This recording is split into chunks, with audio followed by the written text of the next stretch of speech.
places in the world that aren't made out of stone. There's something inside that they can't touch. What are you talking about? Hope. Hello everybody, welcome back to Screenstars and welcome to another of my flawless film reviews. A new film series where I focus on, well, the clues in the title, flawless films in my humble opinion. The first one I did was Jaws, and today I'm taking a look at the 1994 fantastically brilliant film, The Shawshank Redemption. It is directed by Frank Darabont. It is based on a Stephen King book, and it stars Tim Robbins, Morgan Freeman, Bob Gunton, William Sadler, Clancy Brown, Gil Bellows, Mark Rolston, James Whitmore, and many, many other talented and wonderful actors. Right.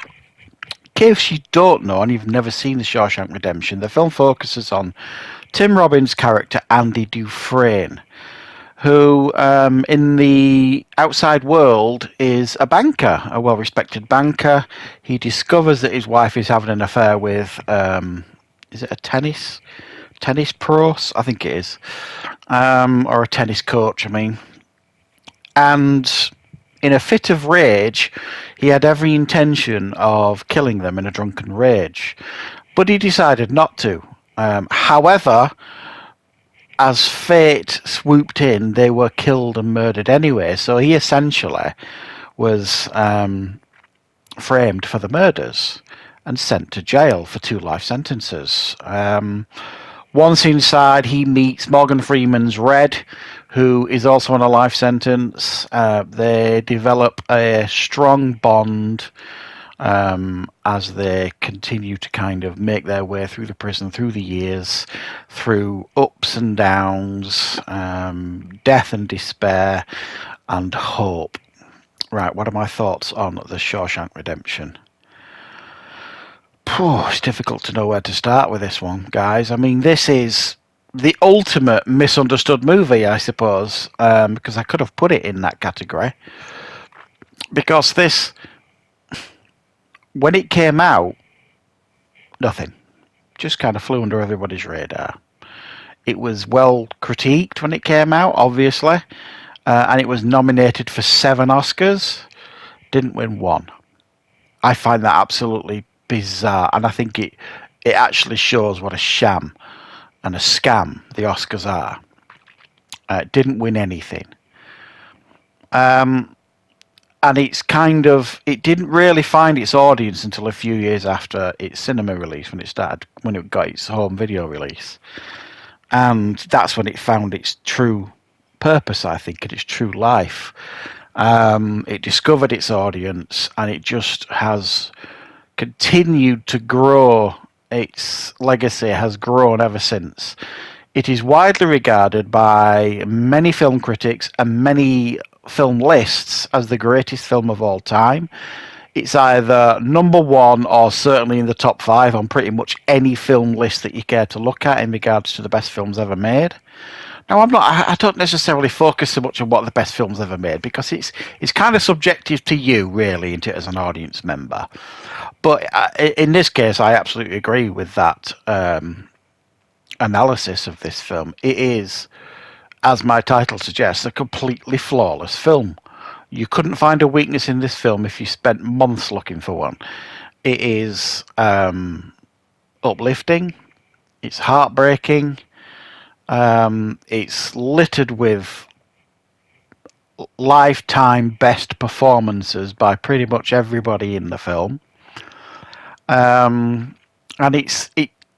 you are absolutely just glued to the screen. Now, ordinarily, this is a film that I probably wouldn't have been in a rush to watch, either at the time or soon after. I don't remember the first time I watched this film. I really genuinely don't. I think it was probably on television, like Film 4 or something like that in the UK. Probably in the early noughties, something like that. And it was one of those movie experiences that almost changes you. It moved me so much I was so absolutely entrenched and deeply connected to the characters in this film. Some of the things that Andy goes through here in this film. I mean, you got to remember as well, he's an innocent man. I mean, there are theories out there, if you want to look them up, that he's not innocent at all, but he is. As regards to this film, he's an innocent man. He gets jailed for a long time. He makes a name for himself in prison. I mean, his first few years in prison are absolutely heartbreaking. You know, he gets bullied, he gets raped, he gets absolutely pushed to the edge of his sanity, really, in this film, in the early years. And then, you know, he starts making a name for himself and making, like, if you like, the best of his situation. You know, he becomes popular with the guards. He starts doing people's tax returns. He builds a library. He starts getting people through, like, you know, English exams, that kind of stuff. And he's well liked and well respected, but at the same time, he's still very much under the warden's thumb, brilliantly played by Bob Gunton, who is, you know, an appallingly awful character who just, it's such a delight when you kind of get to the end of this film, because in my opinion it's probably one of the greatest final acts of any film, and it's one of those films that when it's finished you couldn't honestly think of a better way to end a film. Everybody who you want to get their comeuppance gets their comeuppance. Everybody who you kind of want to get everything they want, sort of thing, happens. You know what I mean? It's a perfect film with a perfect ending, and I just love watching that sequence. How, and again, I'm not worried about spoilers, guys. This is a 1994 film. If you haven't seen it, you know, that's your problem, I suppose, at this point.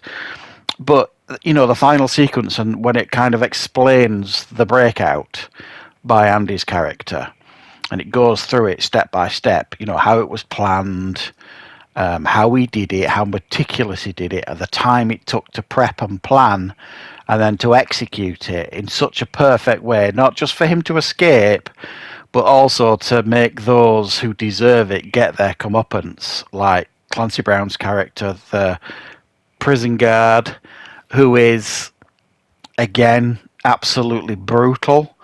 Clancy Brown plays some impressive villains, and he has done in his career. Well, here, it's arguably his greatest villainous performance. But you see everybody get what they get coming to them, like the warden, the guards who were involved in the corruption and the brutality. And you see the two characters who you've connected with most, Red and Andy, kind of get the life they deserve kind of at the end of the film. It's such a wonderful film. So uplifting, beautiful soundtrack. The direction from Frank Darabont is just stunningly done. I'm right in thinking, I think that Clint Eastwood, Stephen King has stated that this is his favourite of his adaptations, or certainly one of his favourites of his adaptations. Me personally, I would hands down say it's the best Stephen King adaptation. I don't think there's any debate about that personally. And it's just a stunningly made film, a flawless film, and a film that never ages. You know, you can watch it once a year, easily, twice a year, maybe even, but definitely once a year. Again, it's one of those films that if it's there and it's on and it's coming on, I'm watching it. There's not a huge amount of films that kind of do that to me, that if it's there, oh, I'm putting that on. You know what I mean? It's that kind of film. It's such a wonderful watch. It's a strange thing to say as well. It's it's a nice, gentle watch, even though there's some of the most brutal scenes you're ever going to see in a film. You know, some of the brutality that you see here, and some of the, you know, the stark reality of prison life is shown here, with no filters really for the most part. It is still incredibly easy to watch and incredibly uplifting. There's moments of despair, and they also put in there real high moments of human achievement and real lovely highs in the film as well. So it's a bit like a roller coaster when you're watching it. You go through a lot of emotions watching this film, and I think it is, right up there, in my opinion, with the greatest films ever made. And I would definitely stand by that and have that debate with anybody. So yeah, that's my thoughts on The Shawshank Redemption. I think you'd agree this is absolutely a flawless film.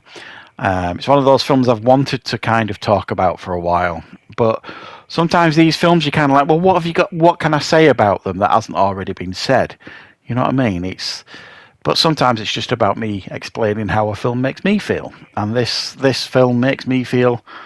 It's one of those films that made me fall in love with movies. There's a number of films out there where you just kind of you watch them and they do something. They change you. They kind of affect you in such a way that it just changes your perception of what movies can be. And this is definitely one of them, in my opinion. So, yeah, thanks for watching, guys. I hope you enjoyed this review for The Shawshank Redemption. I will, of course, be back with plenty more content on the channel very, very soon.